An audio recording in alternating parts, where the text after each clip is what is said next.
Hello everyone, welcome back to remarkable studies. आज मैं आपके साथ एक टॉपिक डिस्कस करने जा रही हूँ। टॉपिक है हमारा causes of problem of assess retention stagnation and drop out.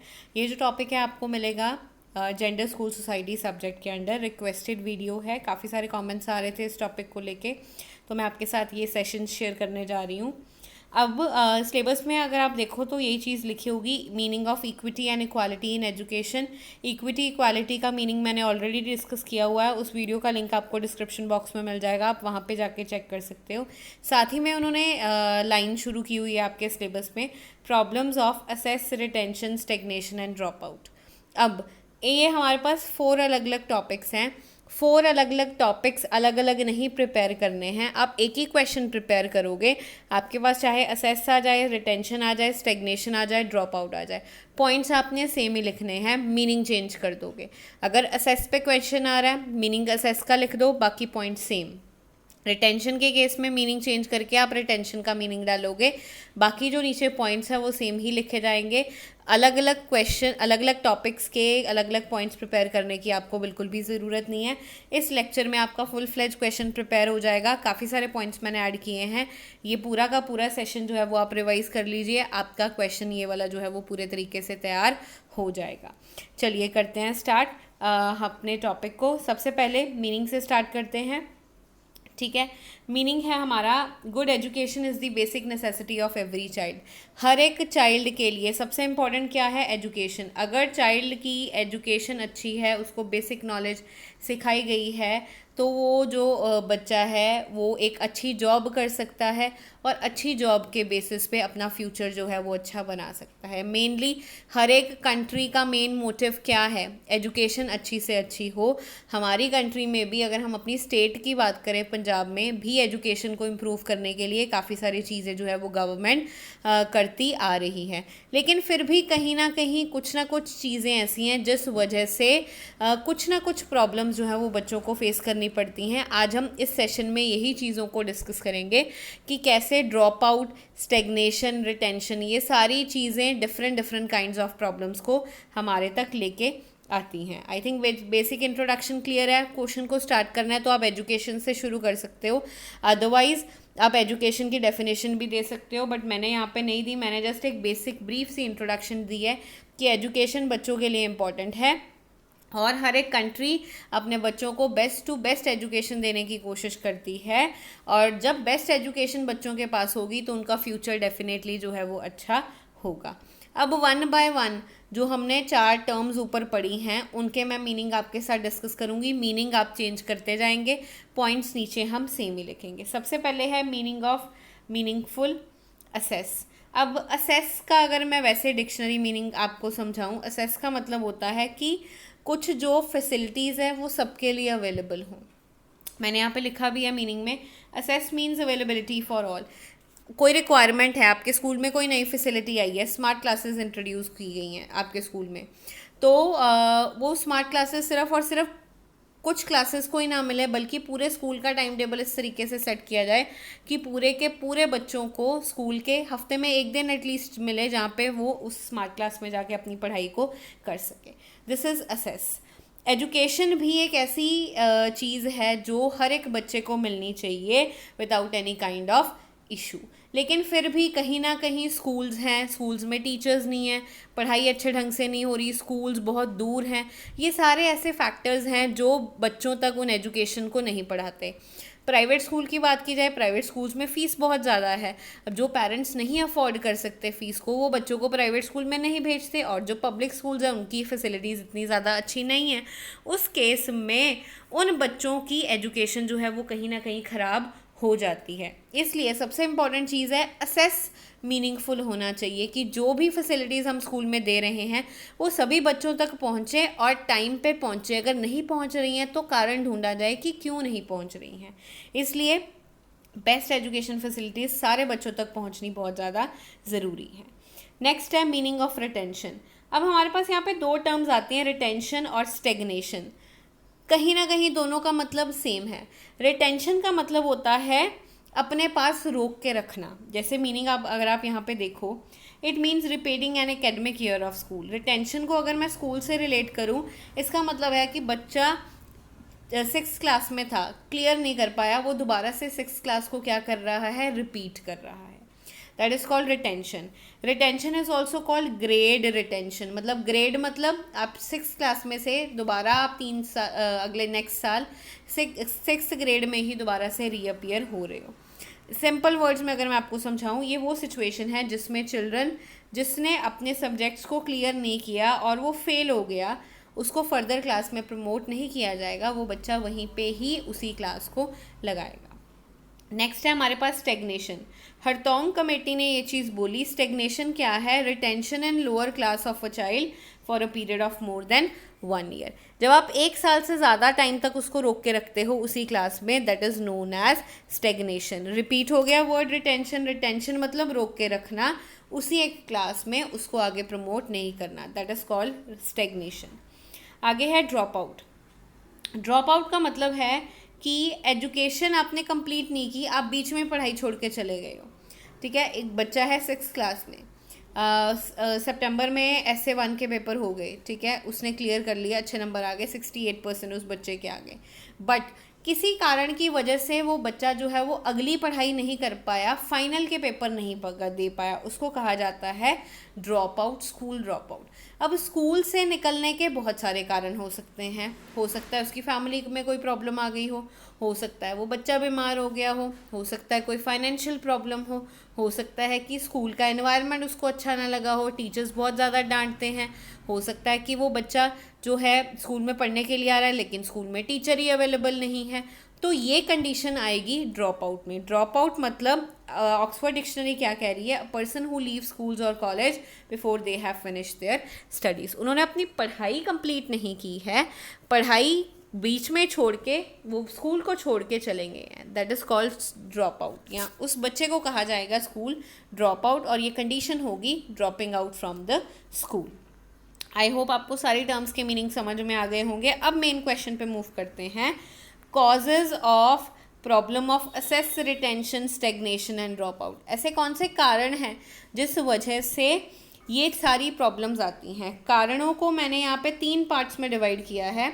First is socio economic, second is educational and third is others.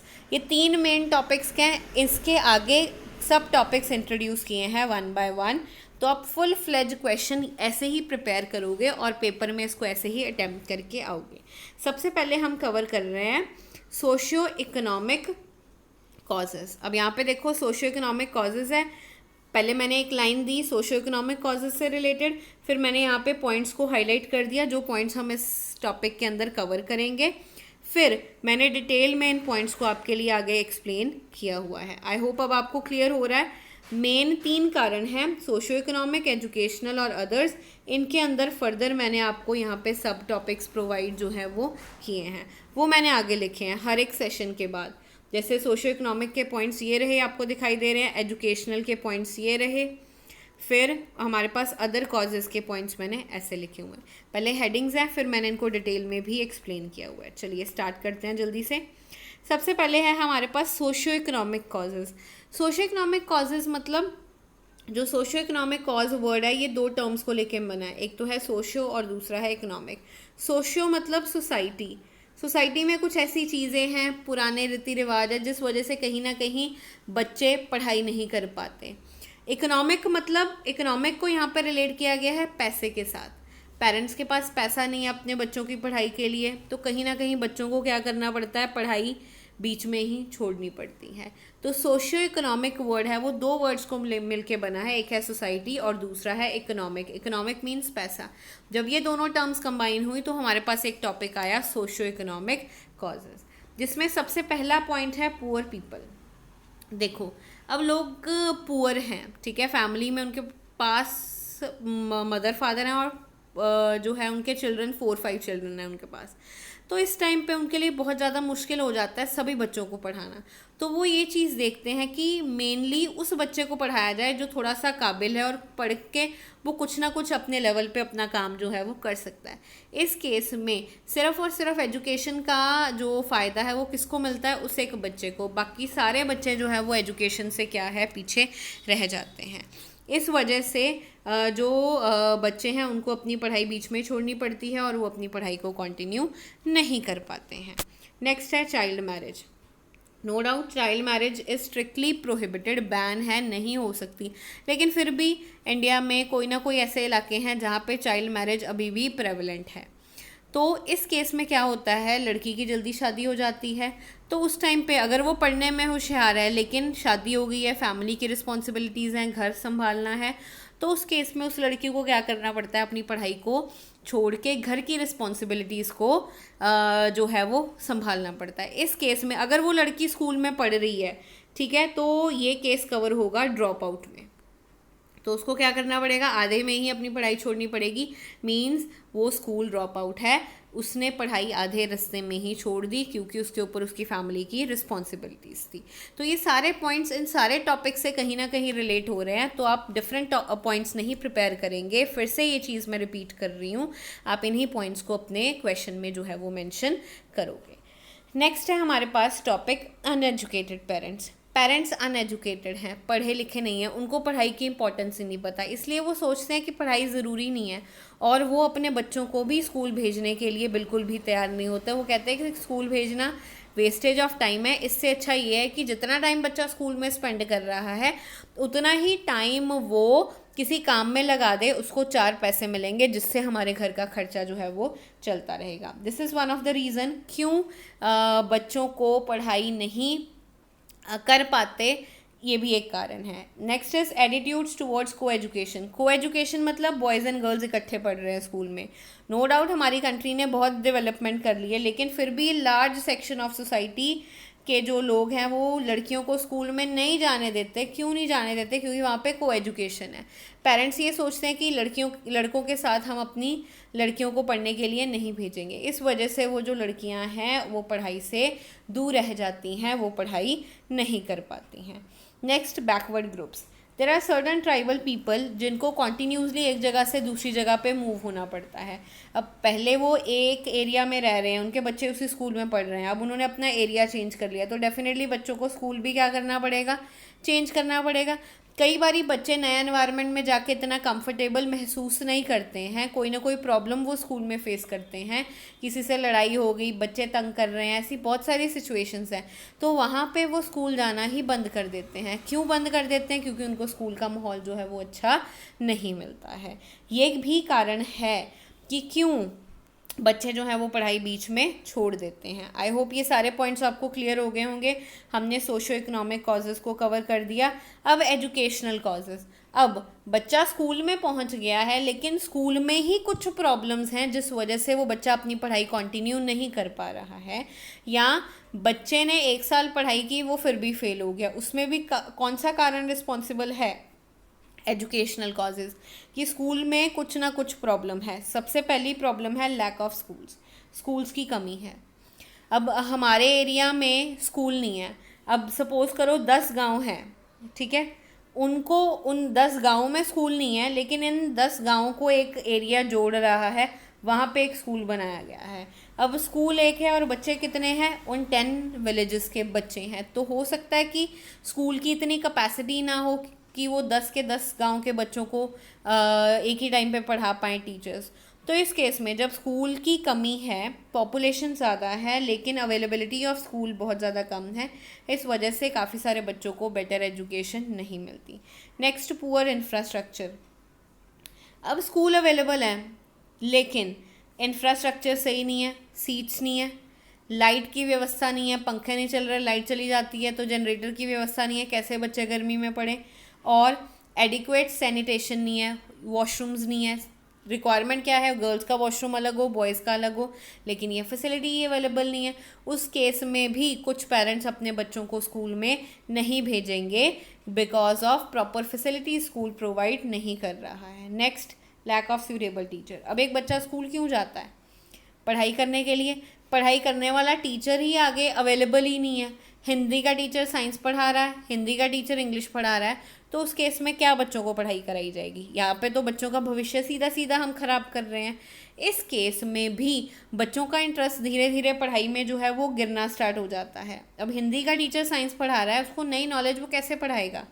बच्चे ने 1 महीना देखा, 2 महीने देखे, उसने देखा कि मुझे तो कुछ समझ में नहीं आ रहा, घर वाले फ़ीस दे रहे हैं, फ़ीस हम ख़राब कर रहे हैं, इससे अच्छा तो ये फ़ीस मैं जमा करके कुछ और चीज़ खरीद लूँ। उस केस में बच्चों का इंटरेस्ट जो है वो एजुकेशन में, पढ़ाई में कम होना स्टार्ट हो जाता है। नेक्स्ट है हमारे पास स्कूल करिकुलम। स्कूल करिकुलम मतलब स्कूल का सिलेबस। अब हम मेजरली जो बच्चों को पढ़ाते हैं या हमने भी अपने टाइम पे जो पढ़ाई की है, मेजरली किस चीज़ पे फोकस किया जाता है? थ्योरी पे। उस चीज़ को प्रैक्टिकली इम्प्लीमेंट करके नहीं पढ़ाया जाता। जब तक चीज़ का प्रैक्टिकल इम्प्लीमेंटेशन नहीं होगा, बच्चे उस चीज़ को ध्यान से नहीं समझेंगे, नहीं पढ़ेंगे।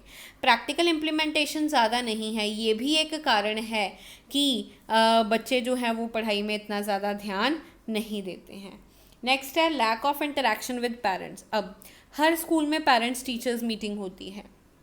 पेरेंट्स कुछ जो जॉब करते हैं या जिनको इतना ज़्यादा लेना देना नहीं है कि बच्चे स्कूल में क्या कर रहे हैं, बस ये है बच्चा स्कूल में चला गया, पढ़ाई कर ली, ऐसे पेरेंट्स जो है वो क्या करते हैं? मीटिंग पे ही नहीं जाते। जब तक आप एक टीचर के साथ इंटरेक्शन नहीं करोगे, देखोगे नहीं कि क्या आपके बच्चे की परफॉर्मेंस है, आपका बच्चा कैसे इम्प्रूव होगा।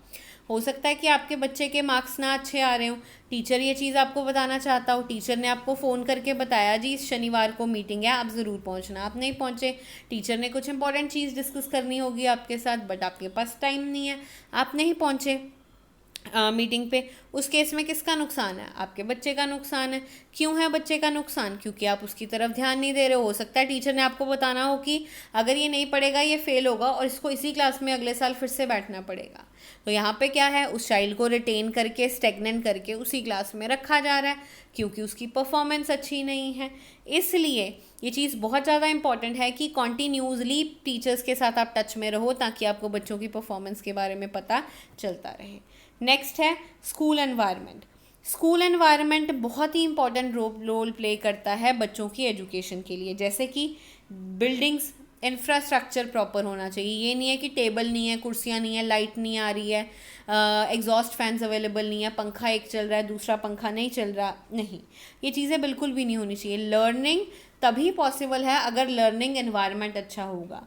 तो लर्निंग एनवायरनमेंट अच्छा होना ज़रूरी है। स्मार्ट क्लासेस हैं लेकिन आप बच्चों को लेके नहीं जा रहे हो तो ऐसी स्मार्ट क्लासेस होने का क्या फ़ायदा। इसलिए स्कूल का एनवायरनमेंट ऐसा बनाना चाहिए, proper rules and regulations follow कराने चाहिए ताकि लोग जो हैं मोटिवेट हों, बच्चे मोटिवेट हों और डेली बेसिस पे स्कूल में आएँ।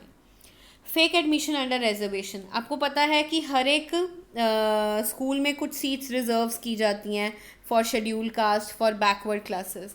राइट टू एजुकेशन एक्ट ने ये चीज़ साफ साफ बोली। अब कई प्राइवेट स्कूल्स क्या करते हैं? फेक एडमिशन्स कर लेते हैं कि उनको बैकवर्ड क्लासेस के लोगों को एडमिट ना करना पड़े। वो कुछ इधर उधर करके चीज़ों को फेक एडमिशन्स कर लेते हैं। उस केस में जो जिस बच्चे को ज़रूरत है उसकी एडमिशन नहीं हो पाती और बहुत ज़्यादा पढ़ाई महंगी है, वो प्राइवेट स्कूल्स में नहीं जा सकता। दूसरे बेसिस पे जब उनको सीट्स रिज़र्व की जाती हैं तो स्कूल कोई ना कोई कंसेशन देता है, तो इस केस में उनको ये फैसिलिटीज़ नहीं मिल रही और वो बच्चे को प्रॉपरली एजुकेशन का असेस नहीं मिलता है। नेक्स्ट है क्वालिटी स्कूल्स।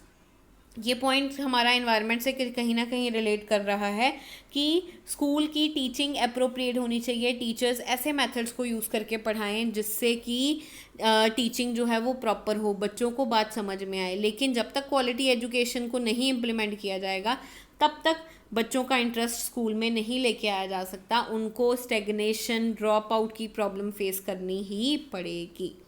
नेक्स्ट है हमारे पास अदर कॉजेज़, जिसमें है स्कूल डिस्टेंस।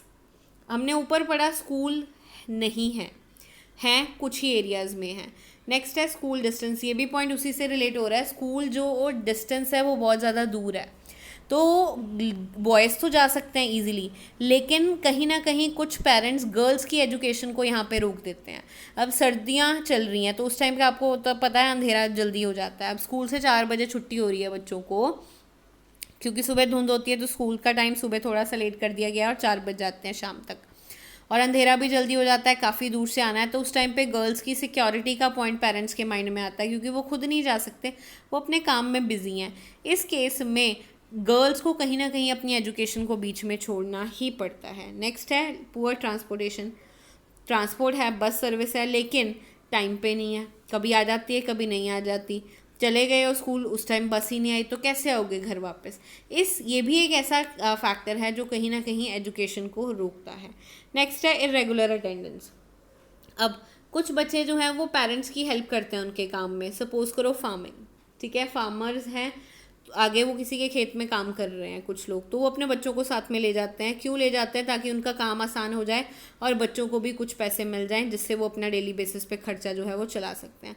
अब वो बच्चा पढ़ाई कर रहा है, सीज़न आ गया, हार्वेस्टिंग करनी है, ठीक है, जैसे कि अब कनक की जो हार्वेस्टिंग है वो हो रही है, तो उस टाइम पे क्या होगा कि वो बच्चा अपनी पढ़ाई छोड़ देगा, बीच में वापस आ गया, उसने फैमिली की हेल्प की, जब ये पूरा कटाई का काम हो गया फिर से उसने जाके स्कूल में एडमिशन ले ली।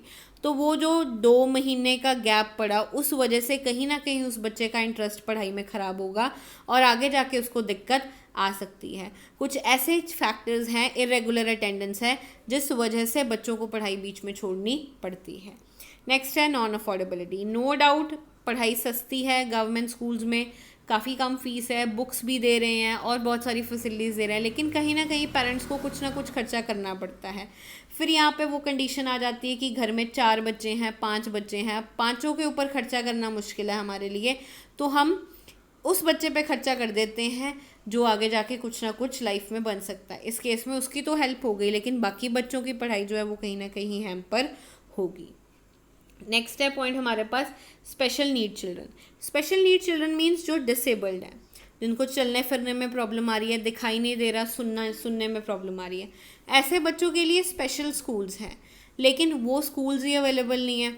स्कूल है, वहाँ पे प्रॉपर फैसिलिटीज़ नहीं है, बच्चों को देखने में दिक्कत आ रही है, तो उनके लिए बड़ा प्रोजेक्टर होना चाहिए जिसमें वो जाएं और आराम से उस चीज़ को देखें, लेकिन ये फैसिलिटी ही अवेलेबल नहीं है। वहाँ पे स्पेशल नीड के अकॉर्डिंग प्रोजेक्टर चाहिए, हेयरिंग एड्स चाहिए, लेकिन ये फैसिलिटी जब तक अवेलेबल ही नहीं होगी तब तक वो बच्चा कैसे पढ़ेगा। तो फैसिलिटीज़ ना अवेलेबल कराना भी कहीं ना कहीं उन बच्चों की एजुकेशन को ख़राब करता है। नेक्स्ट है मिड ईयर एडमिशन। साल के बीच में एडमिशन हुई है ना, बच्चे को पहला पता है, आगे का वो पढ़ नहीं सकता क्योंकि उसने पिछली क्लासेस नहीं लगाई हैं। अब स्कूल में इतना तो टाइम होता नहीं है कि टीचर उस बच्चे को सेपरेटली सारी चीज़ें समझाए, तो इस केस में जो है प्रॉब्लम वहाँ पे डेफिनेटली आती है बच्चों की एजुकेशन को लेके। नेक्स्ट है इलनेस। इलनेस मीन्स वो बच्चा बीमार हो गया, बीच में 2 महीने आया नहीं, 3 महीने आया नहीं, वहाँ पे भी उस बच्चे का इंटरेस्ट कहीं ना कहीं पढ़ाई में ख़त्म होगा। इंटरेस्ट अगर उस बच्चे का रुक रहा है तो आगे जाके दिक्कत इस चीज़ में बिल्कुल आ सकती है। नेक्स्ट एंड में हम इसको करते हैं कंक्लूड। ये कुछ फैक्टर्स हमने डिस्कस किए जो कि प्रॉब्लम लेके आ रहे हैं असेस, रिटेंशन, स्टेग्नेशन और ड्रॉप आउट में। गवर्नमेंट की ये ड्यूटी है कि वो कॉन्टीन्यूसली एफर्ट करते जाएं इन सारी प्रॉब्लम्स को ख़त्म करने के लिए, ताकि ये प्रॉब्लम्स को जल्दी से जल्दी ख़त्म किया जा सके और प्रॉपर एजुकेशन बच्चों को मिले, बच्चे पढ़ें और अपने लेवल पे अपना कोई ना कोई काम करें और अपनी फैमिली के लिए इनकम को अर्न करें। आई होप लर्नर्स ये वीडियो आपके लिए हेल्पफुल रही होगी। एक बारी फिर से मैं आपको रिकॉल करा देती हूँ। क्वेश्चन आएगा कॉजेज़ को हमने 3 मेन पार्ट्स में डिवाइड किया है, जिसके अंदर आगे फर्दर सब पार्ट्स हैं। मैंने पॉइंट सेपरेटली मेंशन किए हैं, आपको कोई दिक्कत नहीं आएगी। अगर फिर भी आपको कोई डाउट है आप कमेंट सेक्शन में अपने डाउट्स को क्लियर कर सकते हैं। आई होप ये वीडियो आपके लिए हेल्पफुल रही होगी। इसी तरीके की और वीडियोस के लिए आप चैनल को कर लीजिए सब्सक्राइब, वीडियो को लाइक भी कर देना और शेयर भी कर देना। Thank you.